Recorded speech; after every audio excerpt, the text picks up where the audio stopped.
Welcome back to the second video in our de-escalation series. Before we dive into the key principles of verbal de-escalation, let's take a minute to talk about why interacting with an escalating individual is so difficult. When faced with someone who's escalating, we begin to feel threatened. When we're threatened, it's instinct to respond in a self-protective and defensive way. The person's so clearly acting irrationally, we often try to reason with them. Responding in this way, though, can actually make the situation much worse. Let's take a minute to review what exactly is going on inside the brain of someone who is escalating towards a crisis situation. In this picture, you'll see the different parts of the brain and how they control how we think and respond. The forebrain controls executive functions, reasoning, and problem solving. The midbrain is where emotions are experienced, and the hindbrain controls the fight or flight instinct. When someone's escalating, they're triggered. Their hindbrain takes control. The need to fight or flight becomes activated. Interestingly, when the hindbrain is engaged, there's no connection at all to the forebrain, and this helps to explain why these individuals behave so irrationally. I hope that now you can see how trying to reason with an escalating individual won't work. Easier said than done. We really have to put our own feelings and emotions aside and deal with the situation in a calm and therapeutic way. Before we review verbal de-escalation, it's really important that you're able to recognize the signs that somebody is escalating so that you can respond quickly and appropriately. This slide illustrates the stages of escalation. Phase 1 is triggered. It's important to remember that all sorts of things can trigger someone and cause them to feel threatened, even when there's no apparent threat. An individual in this stage will start asking a lot of questions, complain, they may challenge authority, they'll generally appear irritable and unsettled. In the second phase, or anger, this is where one begins to lose that connection to the forebrain, losing the ability to think rationally. Things are looking more physical here. The individual may start pacing, wringing their hands, stomping, yelling, and using foul language. They're attempting to intimidate you. Next is phase 3, or crisis. The individual here is operating solely from that fight or flight standpoint. They have a total loss of control. Their anger is directed at you. This is very dangerous. This is where you need to yell for help, escape if possible, and defend yourself if necessary.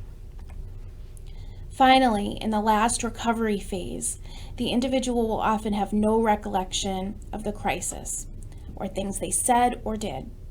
They're often very apologetic and remorseful. Now for verbal de-escalation. What is it exactly? Well, it personally clicked for me when I started to view my own words, responses, and behavior as the medication or treatment, if you will, for the individual's behavior. Now remember, when someone's escalating, they're triggered. They enter a fight or flight state of mind. Sometimes this is hard for us to understand because we know the person is safe and there's no true threat. Nevertheless, we need to remind ourselves that the individual perceives a threat.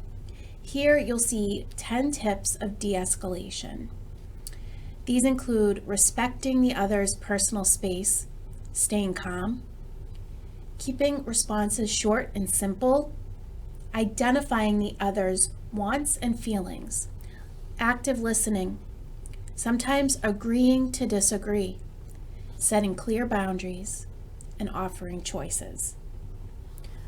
When someone's escalating, we often think that our responses are appropriate and justified. But remember, we're feeling triggered and threatened too. Our responses are not always as great as we may think they are. We've all been in this situation. A hungry patient that no matter how many times you tell them they can't have anything to eat or drink, they still insist and they start to get angry about it. When addressing wants and feelings, instead of, "We talked about this. You know you're not allowed to eat anything before the procedure. Maybe try this. I'm hearing that you're very hungry. It must not feel great. You can't eat until after the procedure. What can we do to take your mind off the hunger?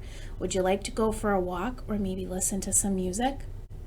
We often talk about setting limits, but it's very important to do so carefully. Avoid raising your voice or using a tone that could come across as threatening. For example, when a patient is using foul language, instead of, "Mr. Jones, that kind of language is not acceptable and I will not tolerate it," try, "Mr. Jones, that kind of language is offensive. I'm here to help. How can I help?"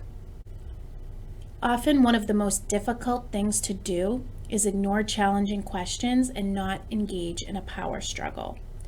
So that patient that complains about everything and begins to get really angry, they might say to you, "This place is a dump. Every time I come here, I just get sicker. Do you even know what you're doing?" Now that is triggering to anybody. But instead of responding, "Well, if you would take your medication every day and follow your prescribed diet, you might never need to come here again." Maybe you try. It seems like you're frustrated because you feel like you aren't improving. How can I help? Would you like to tell me more about how you're feeling? Finally, if someone escalates to a crisis situation, you are in immediate danger. Get help, escape if possible, and defend yourself if necessary. Applying these techniques early when somebody's escalating is crucial to prevent a crisis situation, which is the most dangerous for you and them. While it's not always possible to prevent a crisis situation, these techniques will give you the best chances for success. I hope that you learned something today about recognizing when someone's escalating and how to respond. Thanks for watching.